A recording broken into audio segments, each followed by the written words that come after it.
Kakain tayo ng sibuyas. Sibuyas po ito sa Korea. Kimchi na sibuyas. Ayan.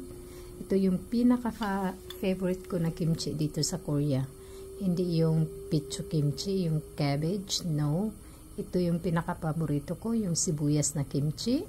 Tapos ito naman ay sweet potato or kuguma siya kung tawagin sa Korea.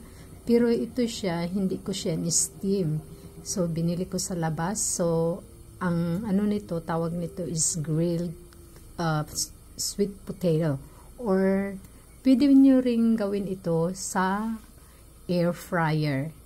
So, sa air fryer, pwede kayo makakagawa ng grilled sweet potato or kuguma. Masarap kasi siya kaysa i-steam.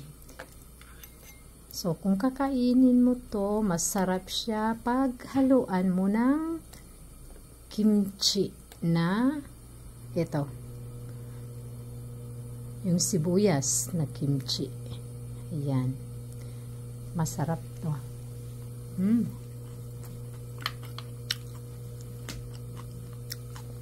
Ito talagang kimchi na to ang pinaka-favorite ko. Masarap siya.